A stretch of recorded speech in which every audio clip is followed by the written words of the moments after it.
HSC পরীক্ষা 2025-এর ইতিহাস মানে তোমাদের ইসলাম ইতিহাস ও সংস্কৃতি দ্বিতীয় পত্রের ফাইনাল সাজেশন তুলে ধরবো। এই সাজেশন তোমাদের পরীক্ষাটা হচ্ছে 17 তারিখে। আজকে আমরা তোমাদের সৃজনশীল নৈবেদিক দুইটা অংশের সাজেশন আলোচনা করছি এবং তোমাদের কিভাবে তোমরা পরীক্ষার গাইডলাইন পাবে সেগুলি নিয়ে আলোচনা করব। এই ভিডিওটা করছি তোমাদের পরীক্ষা শেষ, এরপর শুধু ব্যবহারিক পরীক্ষা বাকি আছে। তোমাদেরকে কিছু কথা এই জায়গায় বলতে চাই, ফেস ক্যাম থাকলে ভালো হতো, বাট সেটা দিতে পারছি না। শোনো, পরীক্ষাটা শেষ, তোমার জন্য দোয়া রইলো। সেই এসএসসি থেকে তোমাদেরকে সার্ভিস দিয়ে এসেছি, আজকে পরীক্ষা শেষ। আমাদের চ্যানেলে তোমাদের অবদান হিউজ। তোমরা আমাদেরকে দেখেছো, সাপোর্ট করেছো, সাবস্ক্রাইব করেছো। সামনে তোমাদের বিশ্ববিদ্যালয়ে ভর্তি তথ্যগুলো তোমাদেরকে আমরা নিয়মিত দিব, এই জন্য আলাদা চ্যানেল খোলা আছে। সো আমাদের সাথে তোমরা থাকবা ইনশাল্লাহ, এবং মনে রাখবা ভাইয়া ছিল, এবং অবশ্যই দোয়া করবা। তোমার জন্য দোয়া রইলো, সুন্দর মতো নিজেদের জীবনটা আগায় নাও সামনে। আর সামনে রেজাল্ট, বিশ্ববিদ্যালয় ভর্তি তথ্যগুলো পাবা, তবে ঠিক ওই লেভেলে দিতে পারবো না, কেন এখন আবার তোমাদের জুনিয়রদের নিয়ে কাজ শুরু করব।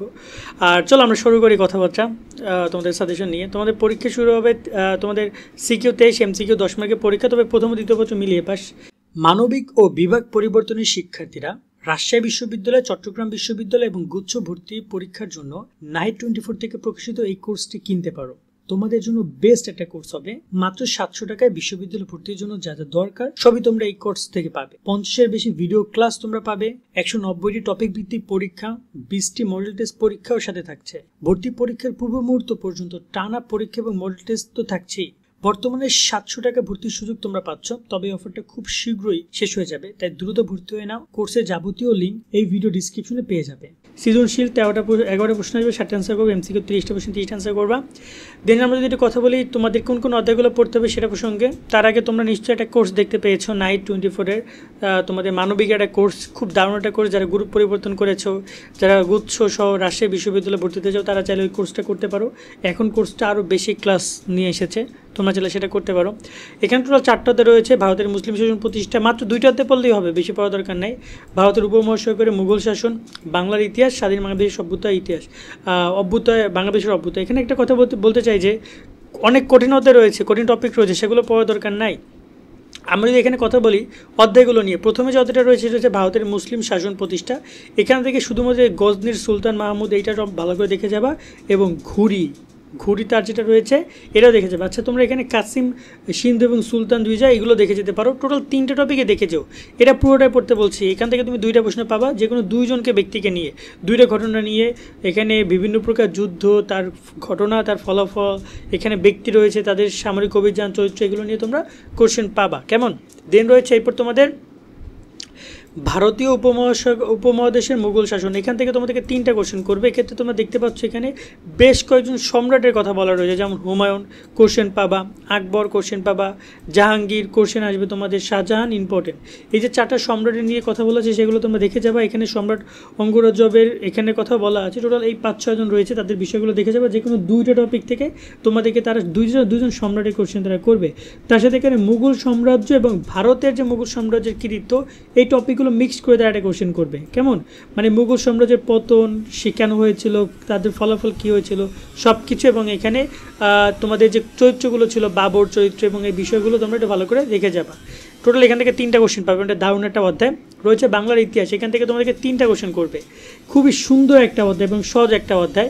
এক হচ্ছে ভাষা আন্দোলন, তোমরা একটা কোশ্চেন ভাষা আন্দোলন থেকে পাবা। 54 থেকে শুরু করে তোমাদের এই যে দেখতে পাচ্ছ যে 6 দফা পর্যন্ত, এই 6 দফা পর্যন্ত তোমরা আরেকটা কোশ্চেন পাবা। ঠিক আছে?